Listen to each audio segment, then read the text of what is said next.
ఒక్క మాటలో చెప్పాలి అంటే కేసీఆర్ గారి గురించి మరి ఒక్క మాటలో చెప్పాలంటే ఆ మాట సరిపోతుంది. తెలంగాణ తల్లి కన్నీటిని తుడిచి ఆత్మగౌరవాన్ని పునరుద్ధరించిన యోధుడు కేసీఆర్, ప్రజాయోధుడు అని చెప్పినారు పెద్దలు.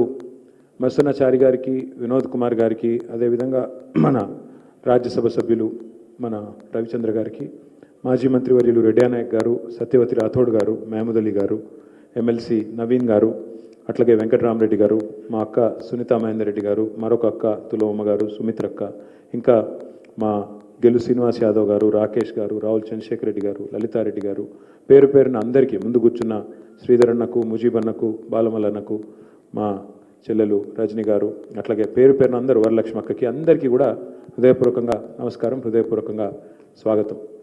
మరి ఈరోజు 15 ఆగస్టు భారతదేశం అంతటా కూడా ప్రపంచవ్యాప్తంగా భారతీయులు ఎక్కడున్నా చాలా గర్వంగా మన స్వాతంత్ర దినోత్సవాన్ని ఆనందంగా జరుపుకునే ఒక శుభదినం. అట్లాంటి ఈరోజు మరి పుస్తకావిష్కరణ కూడా జరగడం నిజంగా కూడా సముచితం.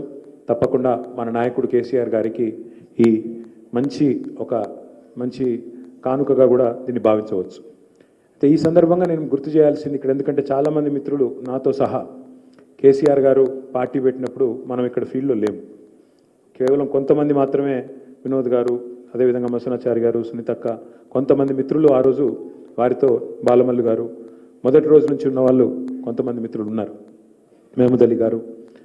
ఎందుకు చెప్తా ఉన్నా ఈ మాట అంటే, ఈరోజు 25-26 ఏళ్ల తర్వాత, ఎందుకంటే నిన్ననే ఇప్పుడు ఇక్కడికి రాగానే పెద్దలు చంద్రశేఖర్ రెడ్డి గారు గుర్తు చేస్తున్నారు, మన పార్టీ ఆఫీస్ కూడా ప్రారంభించి సరిగ్గా 19 ఏళ్ళు నిన్నటితో నిండి 20వ ఏట తెలంగాణ భవన్ కూడా అడుగుపెట్టిందని చెప్పి వారు ఇప్పుడే చెప్తా ఉన్నారు. నాకు ఈ సందర్భంగా కొన్ని జ్ఞాపకాలు గుర్తొస్తూ ఉన్నాయి. నేను 2004 సంవత్సరంలో భారతదేశానికి తిరిగి వచ్చిన, ఆ రోజు ఉద్యోగం మీదే తిరిగి వచ్చిన. ఒక 2 ఏళ్ల పాటు అదే ఉద్యోగంలో 2006 ఆగస్టు దాకా కూడా నా పని నేను చేసుకుంటూనే నాకు కొంతకాలం కూడా సార్తో గడిపే అవకాశం ఉంటుంది. జయశంకర్ సార్తోని, అట్లాగే కేసీఆర్ గారితో, విద్యాసాగర్ రావు గారితో ఢిల్లీలో గడిపే అవకాశం నాకు దక్కింది. ఆ సందర్భంగా 2 సంవత్సరాల్లో చాలా సందేహాలు, చాలా అనుమానాలు, అవన్నీ కూడా నివృత్తి చేసుకునే ఒక మంచి అవకాశం కూడా ఆ రోజు కలిగింది. అంటే ఏ సందర్భంలో, ఏ రకంగా, ఏ పరిస్థితుల్లో ఈ పార్టీ ఆవిర్భవించింది, మరి ప్రస్తుతం జరుగుతున్నది ఏంది, చరిత్రలో జరిగింది ఏంది, ఇవన్నీ కూడా అవగాహన చేసుకునే ఒక అవకాశం కూడా నాకు కలిగింది. నేను అందులో 2-3 జ్ఞాపకాలు మీతో పంచుకునే ప్రయత్నం చేస్తాను. నేను ఒకటి, కేసీఆర్ గారు పార్టీ పెట్టినప్పుడు పరిస్థితి ఏంది. ఇవాళ 25 ఏళ్ల తర్వాత రాష్ట్రం సాధించిన తర్వాత ఎవడు పడితే వాడు ఏది పడితే అది మాట్లాడొచ్చు, చాలా సులువుగా అల్కగా ఏముందా కేసీఆర్ చేసింది అని కొట్టిపారేయచ్చు. ఎందుకంటే నోరే కదా, ఏముంది డైలాగ్ కొట్టడానికి పెద్ద కష్టం కాదు. కానీ 25 ఏళ్ల కిందటి పరిస్థితి ఏంది, ఏప్రిల్ 2001లో వెనక్కి తిరిగి చూసుకుంటే అదేదో సినిమా పాట ఉంటుంది, గాలి వానలో వాన నీటిలో పడవ ప్రయాణం, గమ్యం ఎక్కడో తీరం ఎక్కడో తెలియదు పాపం అని ఒక పాట. నిజంగా కూడా ఆనాడు దేశ రాజకీయ పరిస్థితి ఏంది, ఆ రోజు కూడా ఈ రోజు ఉన్నట్టుగానే ఎన్డీఏ ప్రభుత్వం కేంద్రంలో ఉన్నది. అటల్ బిహారీ వాజ్పేయి గారి నాయకత్వంలో కేంద్రంలో ఎన్డీఏ ప్రభుత్వం బీజేపీ సారథ్యంలో ఉన్నది. అదే బీజేపీకి ఆనాడు కూడా ఈ రోజు ఉన్నట్టుగానే కరెక్ట్గా మరి నాయకత్వం అందిస్తూ ఎన్డీఏ కన్వీనర్గా, అట్లాగే మరి ఆంధ్రప్రదేశ్ ముఖ్యమంత్రిగా ఆనాడు చంద్రబాబు నాయుడు గారు తెలంగాణకు బద్ధ వ్యతిరేకిగా వారు మరొక వైపు వారున్నారు. ఇంకోవైపు 100 సంవత్సరాల పైచిలకు చరిత్ర కలిగిన కాంగ్రెస్ పార్టీ. అసలు ఈ తెలంగాణ ఇట్లా ఉంది అంటే, ఈరోజు ఇన్ని రకాలుగా ఇబ్బంది పడ్డది అంటే, ఇన్ని వందల వేల మంది చనిపోయినారంటే దానికి కారణభూతమైన కాంగ్రెస్ పార్టీ ఇంకొక వైపు. 3 రాజకీయ పార్టీలు భారతదేశంలో ఆ రోజు బలంగా ఉన్నాయి, కాంగ్రెసు, బీజేపీ, అట్లాగే టీడీపీ. ఆ పరిస్థితుల్లో ఒక కొత్త శక్తిగా ఒక పార్టీ పుట్టాలి, ఆ పార్టీ నిలదొక్కుకోవాలి. నిలదొక్కుని కేసీఆర్ గారు చెప్పినట్టుగా ప్రజాస్వామ్య వ్యవస్థలో రాజకీయ శక్తిగా తెలంగాణ ప్రజల్ని మలిచి వారి ఓటునే ఒక్కొక్క ఆయుధంగా చేసుకొని అత్యున్నత పీఠమైన పార్లమెంట్లో ఖచ్చితంగా బిల్లు పాస్ చేపిస్తాం, తెలంగాణ సాధిస్తాం అని ఒక ప్రకటన చేయాలి అంటే, దానికి ఒక రకంగా చెప్పాలంటే సాహసం కాదు, దుస్సాహసం. ఎందుకంటే అప్పుడున్న పరిస్థితుల్లో కేసీఆర్ గారి దగ్గర ఏముంది. నిజంగా చెప్పాలంటే ఇవాళ రాజకీయాలు చూస్తే భారతదేశంలో 78-79 సంవత్సరాల్లో ఎవరు సక్సెస్ అయినారు, ఎట్లాంటి వ్యక్తులు సక్సెస్ అయినారు. అయితే మరి కాంగ్రెస్ లాంటి పార్టీ ఒక పూర్తి స్థాయి స్వాతంత్రోద్యమంలోంచి వచ్చిన పార్టీ, అందులోంచి మరి మహామహులు ఎంతోమంది ఆశీస్సులతో ఆ పార్టీ అట్లా నిలదొక్కుంటూ వచ్చింది.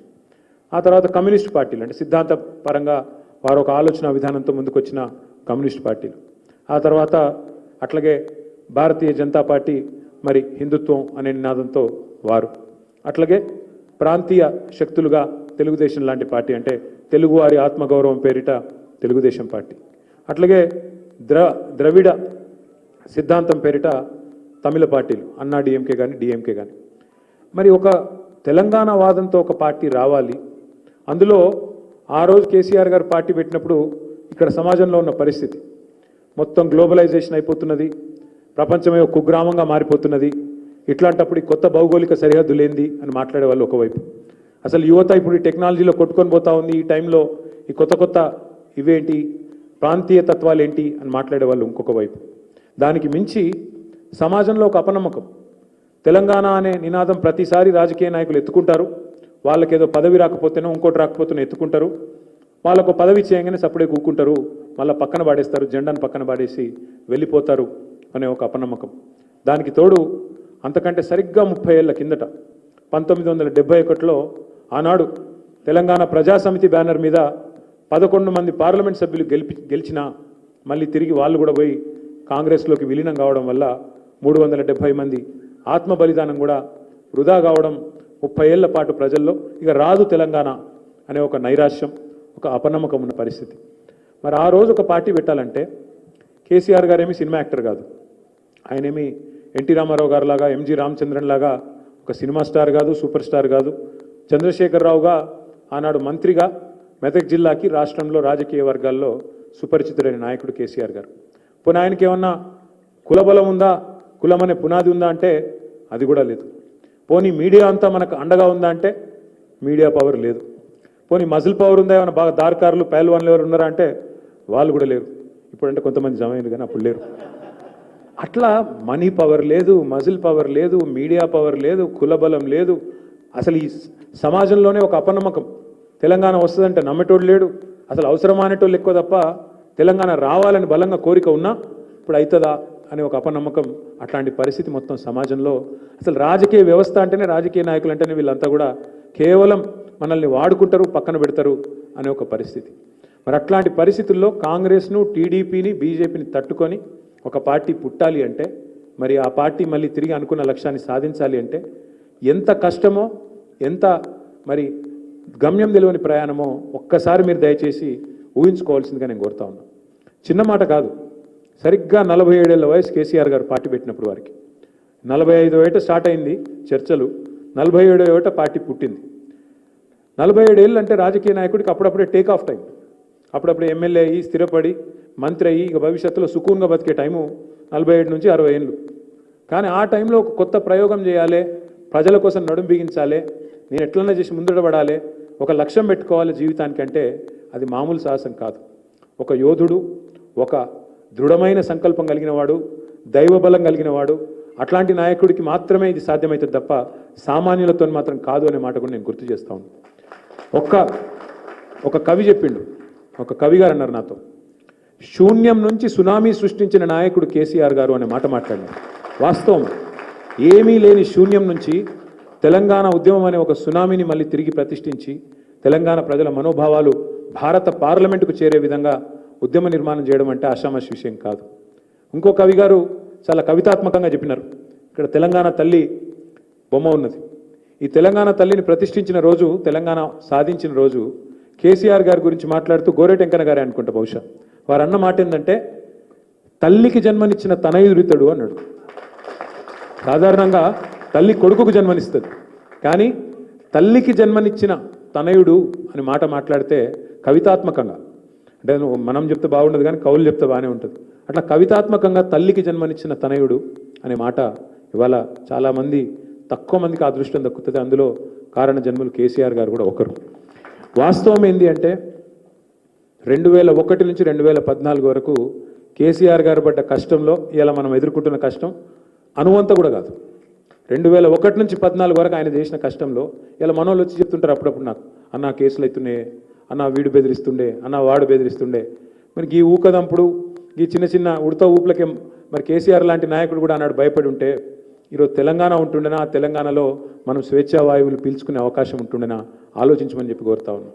ఏమీ లేని నాడు, ఎంతోమంది ప్రతికూల శక్తులు మనకు అడ్డంగా ఉన్న నాడు, ఎంతో దుర్మార్గమైన రాజకీయ వ్యవస్థ ఆనాడు చిదిమి వేసే ప్రయత్నం చేస్తున్న నాడు, అవహేళనలు చేస్తున్న నాడు, మీకు నాయకత్వం ఉందా, మీ తెలంగాణకు మీకు సత్తా ఉందా, సాధించుకుంటే తెలంగాణ నడిపే సమర్థత మీకుందా, అసలు మీకు లీడర్షిప్ ఉందా, మీకు దమ్మున నాయకులు ఉన్నారా అని ఆనాడు మనని సవాల్ చేస్తున్న రోజులు, అవహేళన చేస్తున్న రోజులు.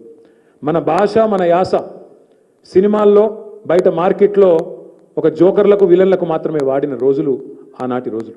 ఆ రోజుల్లో నేను తెలంగాణ వాడిని అని రొమ్ము విరుచుకొని తెలంగాణ కోసం కొట్లాడాలి అంటే దానికి తెగింపు కావాలి, మరి కథకు ముగింపు రావాలంటే కూడా దానికి ఒక కథానాయకుడు కావాలి. అట్లా కలిసొచ్చే కాలానికి నడిసొచ్చిన కొడుకు ప్రజాయోధుడు కేసీఆర్ గారు. ఒకటి రెండు కాదు, ఎన్ని పరీక్షల మధ్యలో వచ్చినా కొన్నిసార్లు గెలుపు దక్కింది, కొన్నిసార్లు ఎదురు దెబ్బలు తగిలినాయి 14 ఏళ్లలో. కానీ మొక్కవోని ధైర్యంతో ఏ ఒక్కరోజు కూడా నమ్మకాన్ని కోల్పోకుండా, విశ్వాసాన్ని కోల్పోకుండా ప్రజల మీద భారం వేసి దేవుడి ఆశీర్వాదంతో అల్టిమేట్గా సావు నోట్లో తలబెట్టి, ఒక మాట చెప్పాలంటే ఒక సాహసోపేతమైన ప్రకటన చేయాలంటే లోపల కడుపులో, గుండెలో, కలేజా, ఓవరాల్గా మనిషికి తెగింపు, ధైర్యం ఉండాలి. నేను ఆంధ్రప్రదేశ్ నుంచి పోతున్నా, తిరిగి తెలంగాణ గడ్డ మీదనే కాలు పెడతా అని చెప్పాలంటే దానికి చాలా గుండె ధైర్యం కావాలి. ఆ ప్రకటన చేయాలంటే ఆంధ్రప్రదేశ్లోకి వెళ్ళి పోతున్నా, తిరిగి తెలంగాణ గడ్డ మీదనే నేను కాలు పెడతా అని చెప్పాలంటే చాలా ధైర్యం కావాలి. అట్లాగే 2013లో కాదు, 2001లోనే కేసీఆర్ గారు కరీంనగర్ సింహగర్జనలో ఇంకొక మాట చెప్పిండ్రు. నేను ఎత్తిన జెండా దించితే, చాలామందికి ఒక అపనమ్మకం ఉంది, నేను ఎత్తిన జెండా కనుక దించితే, పోరాటాన్ని పక్కన పెడితే నన్ను రాళ్లతోని కొట్టి చంపే అధికారం మీకు ఇస్తున్నా అని చెప్పే ధైర్యం చాలా తక్కువ మంది రాజకీయ నాయకులకు ఉంటుంది. ఇవాళ చూడండి, 6 గ్యారంటీల పేరిట మోసం చేసి 420 హామీలు ఇచ్చి మేము ఎక్కడిచ్చినాం అన్నీ అయిపోయినాయి అంటున్నారు. అట్లాంటి రాజకీయ నాయకులు ఉండే ఈ రోజుల్లో నేను ఎత్తుకున్న జెండాను దించితే, తెలంగాణను మోసం చేస్తే నన్ను రాళ్లతోని కొట్టి చంపే అధికారం మీకు ఇస్తున్నా అని చెప్పాలంటే చాలా తెగింపు కావాలి. అట్లాగే కేసీఆర్ సచ్చుడో తెలంగాణ వచ్చుడో, ఈ ఒక్క మాట చాలు కేసీఆర్ తెగింపు, కేసీఆర్ గుండె ధైర్యం, కేసీఆర్ యొక్క ఆలోచన, పట్టుదల ఎట్లాంటిది అని చెప్పడానికి. కేవలం ఉద్యమంలోనే కాదు, ఆ తర్వాత రాష్ట్రంగా ఏర్పడ్డ తర్వాత కూడా ఒక తపస్సులాగా, ఒక అకుంఠిత దీక్షతో 10 ఏళ్ల పాటు మరి సొంత ఇల్లు కడితే ఎంత జాగ్రత్తగా ఇటుక పేర్చి కడతామో అట్లా ఒక రాష్ట్రానికి అన్ని రకాల వసతులు ఏమేమి ఉండాలి, మన పల్లెలు ఎట్లుండాలి, మన పట్టణం ఎట్లుండాలి, పల్లెల్లో ఒక డంపింగ్ యార్డ్ ఉండాలి, ఒక వైకుంఠ ధామం ఉండాలి, ఇంటింటికి నల్లు ఉండాలి, ఇంటి ముంగట చెట్టు ఉండాలి, ప్రతి పల్లెలో నర్సరీ ఉండాలి, ప్రతి పల్లెకు ఒక ట్రాక్టర్ ఉండాలి, ఒక ట్యాంకర్ ఉండాలి, బ్రహ్మాండంగా ప్రతి పల్లెలో ఆఖరికి పెద్ద మనుషులు తిరిగేందుకు ఒక పార్కు కూడా ఉండాలి, పిల్లలు ఆడుకునేందుకు ఒక క్రీడా ప్రాంగణం ఉండాలి అని ఆలోచించిన మొట్టమొదటి నాయకుడు భారతదేశంలో కేసీఆర్. అట్లాగే పట్టణాలు కూడా భవిష్యత్ అవసరాలకు తగ్గ విధంగా ఎట్లా విస్తరించాలి, ఇక్కడ ఇన్ఫ్రాస్ట్రక్చర్ ఎట్లుండాలి, ఫ్లైఓవర్లు ఎట్లుండాలి, ప్రజా రవాణా ఎట్లుండాలో, మన భారతదేశానికి ఇవి ఎట్లా ఆదర్శం కావాలి అని ఆలోచించిన నాయకుడు కేసీఆర్. అందుకే 10 ఏళ్లలో మనం సాధించిన విజయాలు మామూలు విజయాలు కాదు. నేను ఒకసారి ఢిల్లీ పోతే, నేను, వినోద్ గారు, అప్పుడున్న మన ఎంపీలు అందరం కలిసి అప్పుడు ఆర్థిక మంత్రిగా ఉన్న అరుణ్ జైట్లీ గారి దగ్గర పోయినాం. అరుణ్ జైట్లీ గారు మాతో అన్నమాట ఇప్పటికి కూడా నా చెవుల్లో, ఇవాళ ఆయన లేరు ఇక్కడ మన మధ్యన, ఆయన అన్నమాట నా చెవులో ఇంకా కూడా మారుమోగుతున్నది. ఆయన ఒక మాట అన్నాడు, మమ్మల్ని అందరిని ఎంపీలను కూర్చోబెట్టి, జనరల్గా నేను చాలామంది రాజకీయ నాయకులను చూసిన, బెస్ట్ యాజిటేటర్స్ ఉంటారు, మంచి ఆందోళన చేసే వాళ్ళు ఉంటారు, లేదా బెస్ట్ అడ్మినిస్ట్రేటర్స్ ఉంటారు. కానీ మీరు అదృష్టవంతులయ్యా, best agitator also he's become the best administrator KCR రూపంలో. మీ అదృష్టం అది అని ఆయన చెప్తుంటే మేమందరం గర్వంతో ఉప్పొంగిపోయినాం. అట్లాగే ఇంకో సందర్భం కూడా గుర్తొస్తూ ఉంది. ఆ రోజు మేము ఎమ్మెల్యేలుగా, ఎమ్మెల్సీలుగా, ఎంపీలుగా ఏ ప్రణబ్ ముఖర్జీ గారు అయితే ఆనాడు కాంగ్రెస్ పార్టీలో ఒక కమిటీకి నాయకత్వం వహించినారో, ఆ ప్రణబ్ ముఖర్జీ గారే అల్టిమేట్గా రాష్ట్రపతిగా మన బిల్లు మీద సంతకం పెట్టిండు, తెలంగాణ గెజెట్ మీద. ఆయనకు ధన్యవాదాలు చెప్దామని చెప్పి మేము అందరం పోయినాం. రాష్ట్రపతి భవన్కి పోయి లైన్లో నిలబడి సార్కు మేము ఇస్తూ ఉంటాం, బొక్కేలు ఇస్తూ ఉంటాం. రాగానే చంద్రశేఖరరావు గారిని చూసి, కేసీఆర్ గారిని చూసి, ఆయన కేసీఆర్ అనకపోయేది, చంద్రశేఖర్ అనేది. చంద్రశేఖర్ అని చెప్పి దగ్గర తీసుకొని మంచిగా భుజం తట్టి, అప్పుడు కేసీఆర్ గారు అప్పుడే ఇంకా ప్రమాణ స్వీకారం చేసి ముఖ్యమంత్రి అయినరో ఇంకా కాలేదు ఆ టైం. ఆయన అన్న ఒక మాట, చంద్రశేఖర్, చాలామంది జీవితంలో లక్ష్యాన్ని పెట్టుకుంటారు, ఒక గోల్ అని పెట్టుకుంటారు, కానీ ఆ గోల్ కొట్టిన తర్వాత కూడా మళ్ళీ ప్రజలు నీకు అవకాశం ఇచ్చి ఏ రాష్ట్రాన్ని అయితే నువ్వు సాధించినవో ఆ రాష్ట్రానికి మళ్ళీ నువ్వే నాయకత్వం వహించాలని చెప్పడం అంటే నువ్వు కారణ జన్ముడు అయ్యా, నీ అదృష్టం ఇది, బాగా చేయి అని చెప్పి పాపం పెద్ద మనిషి కూడా ఆశీర్వదించి, బాగా చేయి, మా ఆశీర్వాదం నీకు ఉంటుంది అని చెప్పి ప్రణబ్ ముఖర్జీ గారు కూడా కడుపు నిండా ఆశీర్వదించి పంపిన రోజు గుర్తొస్తూ ఉన్నది. కేసీఆర్ చేసిన పని ఏంది ఇవ్వాలా అని కొంతమంది సన్నాసులు మాట్లాడుతున్నారు. వాస్తవం ఏంది? ఇవాళ వాళ్ళకు నడపస్తలేదు, ఏదో మాటలు చెప్పిండ్రు, వచ్చిండ్రు, కుర్చీలో కూర్చున్నారు, కొద్దిగా ప్రజలను అక్కడనో ఇక్కడనో ఆగం పట్టించిండ్రు, ఓట్లు తెచ్చుకున్నారు, సీట్లు కొట్టిండ్రు, గద్దె మీద కూర్చున్నారు. గద్దె మీద కూర్చున్నారు కానీ నడపస్తలేదు. అందుకే ఏం చేయాలి మరి? కేసీఆర్ను బద్నాం చేయాలి. అందుకే మీరు చూడండి, గ్రామీణ స్థాయిలో ఉండే కాంగ్రెస్ కార్యకర్త నుంచి రాష్ట్రంలో అత్యున్నత పదవిలో ఉండే ముఖ్యమంత్రి నుంచి కేంద్రంలో ఉండే రాహుల్ గాంధీ దాకా ఒకటే వరుస, ముఖం బాగా లేకపోతే అద్దం బలగొట్టినట్టు వీళ్ళకు నడపరాక కేసీఆర్ అప్లపాలు చేసిపోయింది. అయిపోయింది, మొత్తం ఆగమైపోయింది, మొత్తం మేము చేద్దాం అనుకున్నాం కానీ అప్లపాలు అయిపోయింది అని చెప్పి చిల్లర మాటలు తప్ప ఒక్కటంటే 20 నెలల్లో పనికొచ్చిన మాట మాట్లాడే పరిస్థితి లేదు. మరి ఆ చిల్లర మాటలు మాట్లాడే, అప్పుల మీద తప్పుడు కూతలు కూసే కాంగ్రెస్ పార్టీకి నిన్నగాక మొన్న పార్లమెంట్లో సమాధానం లభించింది. పార్లమెంట్లో స్పష్టంగా కేంద్ర ప్రభుత్వం చెప్పింది, కేసీఆర్ గారి ప్రభుత్వం చేసిన అప్పు మీరు ఇచ్చిపోయిన అప్పుతో సహా కలిపితే 3.5 లక్షల కోట్లు, అది తీసేస్తే కేవలం 2,80,000 కోట్లు మాత్రమే అనే మాట కూడా నిన్నగాక మొన్న కేంద్ర ప్రభుత్వమే సాధికారంగా పార్లమెంట్లో చెప్పింది, బయట చెప్పలేదు. ఈ మాట దయచేసి నేను ఎందుకు చెప్తా ఉన్నా అంటే, ఇవాళ కాంగ్రెస్ పార్టీకి ప్రభుత్వాన్ని నడపడం చేతగాక, ప్రజలకు ఇచ్చిన హామీలు నెరవేర్చడం చేతగాక, ముఖం బాగా లేక అద్దం బలగొట్టినట్టు ఇలా ప్రభుత్వాన్ని నడిపే తెలివి లేక మన నాయకుడిని ఇలా బద్నాం చేసే ప్రయత్నం చేస్తూ ఉన్నారు.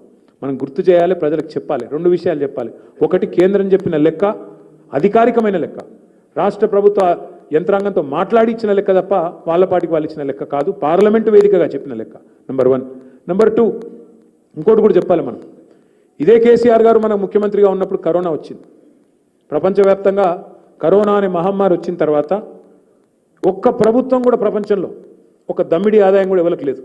అమెరికా కావచ్చు, భారతదేశం కావచ్చు, తెలంగాణ కావచ్చు, ఆంధ్రప్రదేశ్ కావచ్చు, ఏ ప్రభుత్వానికి కూడా ₹1 ఆదాయం లేని పరిస్థితి. కానీ రూపాయి ఆదాయం లేకపోయినా ఆనాడు కేసీఆర్ గారి నాయకత్వంలో ఒక్క సంక్షేమ కార్యక్రమం ఆగిందా మనం ప్రజలను అడగాలి. కరోనా సమయంలో కూడా రైతు బంధు ఆగిందా? ఆగలేదు. కళ్యాణ లక్ష్మి ఆగిందా? ఆగలేదు. రైతు పంట కొనుగోలు ఆగినాయా? ఆగలేదు. పెద్ద మనుషుల పెన్షన్లు ₹2,000 పెన్షన్లు ఆగినాయా? ఆగలేదు. అంటే దమ్మిడి ఆదాయం లేకపోయినా, రూపాయి ఆదాయం లేకపోయినా మరి సంక్షేమ పథకాలు కానీ అభివృద్ధి పనులు కానీ ఆగలేదు. ఆఖరికి కరోనా టైంలో హైదరాబాద్లో రోడ్లు కూడా వేసుకున్నాం మనం. దేశంలో ఎవరు పనిచేయలే, కేవలం మనం మాత్రమే హైదరాబాద్లో రోడ్లు కూడా, ఎందుకంటే మంచిగా ఫ్రీగా దొరికింది హైదరాబాద్ అని చెప్పి రోడ్లు కూడా పూర్తి చేసినాం. అట్లా మనం పనిచేసినాం. ఇది ఎందుకు చెప్తా ఉన్నా నేనంటే, ఆ రోజు ఒక సమర్థవంతమైన నాయకుడు మనకు ఉన్నాడు కాబట్టే ఆదాయం ఉందా లేదా అని మనం చూడలే. అల్టిమేట్గా అవకాశం దొరికినప్పుడు అటు సంక్షేమం ఇటు అభివృద్ధి జోడెద్దుల మాదిరిగా పరుగులు పెట్టించినాం. కానీ ఈరోజు అంగట్లో అన్నీ ఉన్నా అల్లు నోట్ల శని ఉన్నట్టు ఆదాయం ఉంది, అద్భుతమైన రాష్ట్రం ఉంది, కేసీఆర్ నిర్మించిన పునాది ఉంది, ప్లాట్ఫామ్ ఉంది, కానీ దాన్ని వాడుకునే తెలివి వీళ్ళకి లేదు. వీళ్ళ ఎజెండా వేరు, ఎట్లా డబ్బులు సంపాదించాలా, ఎట్లా డబ్బుల మూటలు ఢిల్లీకి పంపాలా అనే ఆలోచన తప్ప ప్రజలకు ఎట్లా మనం ఇచ్చిన హామీలు నెరవేర్చాలన్న ఆలోచన కానీ ఇంగితం కానీ వీరికి లేదు. ఈ మాట నేను మీకు మళ్ళీ ఎందుకు చెప్తా ఉన్నా అంటే, ఇలా ఇన్ని సాధించిన నాయకుడు, తెలంగాణ సాధించిన నాయకుడు, ప్రపంచంలోనే అతిపెద్ద లిఫ్ట్ ఇరిగేషన్ ప్రాజెక్టు మన తెలంగాణలో, మన భారతదేశం నిలబెట్టి మన ఆత్మగౌరవాన్ని హిమాలయాల స్థాయికి చేర్చిన నాయకుడిని, వ్యవసాయ రంగంలో 14వ స్థానంలో ఉన్న తెలంగాణను నంబర్ 1 స్థానానికి తీసుకుపోయిన నాయకుడిని, ఇంటింటికి భారతదేశంలో మొట్టమొదటిసారి నల్లా నీళ్ళిచ్చి మన ఆడబిడ్డల కష్టాన్ని తీర్చిన నాయకుడిని, నల్లగొండలో ఫ్లోరోసిస్ అనే మహమ్మారిని శాశ్వతంగా తుడిచిపెట్టిన నాయకుడిని, ప్రతి జిల్లాకు ఒక మెడికల్ కాలేజు, ప్రతి జిల్లాకు ఒక నర్సింగ్ కాలేజు భారతదేశంలో ఎక్కడా లేని విధంగా ఏ రాష్ట్రంలో చేసి పెట్టిన నాయకుడిని, ప్రపంచంలో కాదు మొత్తం ఎక్కడా లేని విధంగా రైతు బంధు లాంటి పథకం పెట్టి 73,000 కోట్ల రూపాయలు 70 లక్షల రైతుల ఖాతాల్లో వేసిన నాయకుడిని, 79 ఏళ్ల భారతదేశ స్వాతంత్రానంతరం అత్యద్భుతంగా పనిచేసిన ఒక నాయకుడిని వాళ్ళ బద్నాం చేసే చిల్లర ప్రయత్నం ఏదైతే కాంగ్రెస్ చేస్తున్నదో దాన్ని తిప్పికొట్టాలి అంటే ఒక్క గొంతు కాదు, 1000 గొంతులు మోగాలే. ఇది ప్రతి వేదికలో వినబడాలి. ఎక్కడ ఉండే తెలంగాణ తలసరి ఆదాయంలో మన పుట్టినాడు 2014లో ఎక్కడో భారతదేశంలో 12వ స్థానంలో ఉండే ఇవాళ నెంబర్ 1 స్థానానికి తీసుకొచ్చింది కేసీఆర్ నాయకత్వం కాదా? ఇవాళ నేను ఓను బిడ్డ సర్కారు దవాఖాన కన్నా కాడి నుంచి నేను సర్కారు దవాఖానకి పోతా అని చెప్పి మన ఆడబిడ్డలు సర్కారు దవాఖానలకు పోయి కేసీఆర్ కిట్లు అందుకొని ఇటు మాతా మరణాలు అటు శిశు మరణాలు తగ్గిన మాట వాస్తవం కాదా? ఎక్కడో 14వ స్థానంలో ఉన్న హెల్త్ రంగంలో 3వ స్థానానికి తెలంగాణ వచ్చిన మాట వాస్తవం కాదా? ఏ రంగమన్నా తీసుకోండి మీరు, ఐటీ రంగం కానీ, పరిశ్రమలు కానీ, వ్యవసాయం కానీ, మెడికల్ కానీ, హెల్త్ కానీ, ఎడ్యుకేషన్ కానీ, ఏ రంగం తీసుకున్నా అద్భుతాలు సృష్టించింది కేసీఆర్ నాయకత్వం. అట్లాంటి కేసీఆర్ గారి గురించి ఇవాళ మహేంద్ర గారు చాలా సమగ్రంగా రాసినారు. ఆయన బాల్యము, ఆయన కాలేజ్ చదువు, ఆయన రాజకీయము, ఉద్యమము, ఆ తర్వాత మళ్ళీ అధికారంలో మరి 10 ఏళ్ల పాటు సాధించిన విజయాలు అన్నీ కూడా సవివరంగా రాసే ప్రయత్నం చేసినారు. చాలా ధన్యవాదాలు పెద్దలు మత్స్యనాచారి గారికి 2 రకాలుగా. ఒకటేమో పుస్తకాన్ని ఆవిష్కరించినందుకు, రెండవది వారికి మరొక ధన్యవాదాలు మీరు కూడా పుస్తకం రాస్తానని చెప్పినందుకు. బ్రహ్మాండమైన పుస్తకం రాయాలని కోరుకుంటా ఉన్నా. కానీ ఒకటో రెండో సరిపోవు. నేను మొన్న మధ్యన ఒక ఆయన తమిళనాడు ఎక్స్ఎమ్మెల్యే వచ్చిండు నా దగ్గరికి, శేఖర్ అని. వచ్చినప్పుడు వచ్చుడే అంబేద్కర్ గారి పుస్తకం తీసుకొని వచ్చిండు. వచ్చి గిఫ్ట్ ఇచ్చిండు, అని బొకే తీసుకురాలే, బుక్ తెచ్చిండు. ఇదేంది బ్రదర్ అన్న అంటే, మా అలవాటు అన్న తమిళనాడులో ఏం అలవాటు అంటే, మేము బొకేలు షాల్వాలు అవి ఏం సార్, మేము ఒక పుస్తకం ఇస్తాం, మేము పుస్తకం ఇచ్చడం మా అలవాటు. కానీ మీరు మద్రాసుకు వస్తేనేమో, మమ్మల్ని కలుస్తేనేమో తమిళవాదం మీద, ద్రవిడవాదం మీదనేమో 100,000 పుస్తకాలు ఉంటాయి సార్. అక్కడ మీరు కావాలంటే టక్మని తెచ్చుకురావచ్చు, ఇచ్చేయచ్చు. కానీ ఇక్కడికి వచ్చి నేను ఎతికినా సార్, నేను హిమాలయ బుక్ డిపో పోయినా, ఇంకో విశాలాంధ్ర బుక్ హౌస్ పోయినా, ఎక్కడ పోయినా తెలంగాణ మీద ఎన్ని పుస్తకాలు ఉన్నాయని దేవులాడితే పెద్ద కనవడలేదు సార్ అన్నాడు. నిజంగా కూడా ఒకటి మనం చేసినాం తప్పు. మనం అంటే సమాజంగా, పార్టీగా మనం ఒక చిన్న పొరపాటు చేసినాం. 10 ఏళ్ళు ఇల్లు కట్టుకుంటే, సొంత ఇల్లు కట్టుకుంటే ఎట్లయితే ఒక్కొక్క ఇటుక పేర్చుకొని పర్సనల్గా దగ్గరుండి కడతామో, అట్లా మొత్తం టైం అంతా మన శక్తి, యుక్తి అంతా, శ్రమ అంతా కూడా ప్రభుత్వ నిర్మాణంలో, రాష్ట్ర నిర్మాణంలో మనం పెట్టినాం. కానీ సాధించిన తెలంగాణ వెనుక ఉన్న ప్రయత్నం ఏంది, ఎంత కష్టమేంది, దాన్ని పెద్దగా మనది మనం, ఎందుకంటే మనకు తెలంగాణలోకి అలవాట్లేదు, జబ్బలు ధరుచుకునే అలవాట్లేదు, సొంతంగా సినిమాలు తీసుకునే అలవాట్లేదు, డప్పు కొట్టుకునే అలవాట్లేదు, మనకు అలవాట్లేదు, ఎవరు డబ్బా వాళ్ళు కొట్టుకునే అలవాట్లేదు. కానీ మొన్న మధ్యన దేశపతి శ్రీనివాస్ గారు ఒక మంచి మాట అన్నాడు. సింహం గనక తన కథ తాను చెప్పుకోకపోతే వేటగాడు చెప్పే చరిత్రనే నిజం అనుకుని ప్రజలు భ్రమించే ప్రమాదం ఉంటుంది అని. అంటే చరిత్రలో గెలిచిన వాడే అల్టిమేట్గా పుస్తకం రాస్తాడు, చరిత్ర రాసే అవకాశం వాడికి దక్కుతుంది. సింహము వేటగాడి మధ్యలో ఒకవేళ సింహం చచ్చిపోయింది అనుకో దబ్బన వేటగాడి చేతిలో, వాడు చెప్పిందే కథ అవుతుంది కదా, సింహం కథ రాదు కదా బయటికి. అందుకే నేను మిత్రులందరినీ కోరుతా ఉన్నా, మళ్ళీ ఇది మనం ఆగస్టు 15, మళ్ళీ దీక్షా దివస్ ఉన్నది మనకు నవంబర్ 29. నా విజ్ఞప్తి పెద్దలు వినోద్ గారితో, మత్స్యనాచారి గారితో, ఇంకా మిగతా పెద్దలు వేదిక మీద ఉన్నవారు అందరితో కూడా కలిసికట్టుగా ఒక టీమ్గా తెలంగాణ చరిత్రను, ఆ తెలంగాణ చరిత్రలో ఉన్న మహామహులు జయశంకర్ గారు కానీ, ఇంకా చాలామంది కాళోజీ గారు కానీ, ఇంకా చాలామంది మహామహులు అందరితో పాటు మన నాయకుడు కేసీఆర్ గారిది కూడా గొప్పగా మన తెలంగాణ వాదం గురించి ఆయన చేసిన ప్రయత్నం కానీ, రాష్ట్రం గురించి ఆయన పడ్డ తపన కానీ, ఢిల్లీలో వారి అనుభవాలు కానీ, ఇంకా వారితో ఉన్న వివిధ రకాల మరి అనుభూతులు కానీ, వీటన్నిటిని కూడా దృశ్య శ్రవణ మాధ్యమంలో, కేవలం ఒక పుస్తకమే సరిపోదు. ఎందుకంటే ఇవాళ రేపటి పిల్లలు పుస్తకాలు చదువుతలేరు, వాళ్ళంతా ఆడియో బుక్స్ వింటారు, అవి చూస్తారు, వాటిని ఏమంటారు, ఇన్స్టాగ్రామ్లు, రీల్స్, వాటినే ఎక్కువన్నది లొల్లి. కాబట్టి ఇటు ఈ పని జరగాలి, అటు ఆ పని కూడా జరగాలి. ఎందుకంటే సోషల్ మీడియాలో కొత్త తరానికి సరిపడే విధంగా అటు జరగాలి. మా తమ్ముడు సాయి చంద్ లేడు, వాడు ఉన్నప్పుడు అద్భుతమైన పాటలతో, మాటలతో ఒక జడివానలాగా ఉంటుండే ఆ రోజు ఆ దాడి, అంటే ఆ ప్రచారం కానీ, ఆ ప్రయత్నం కానీ.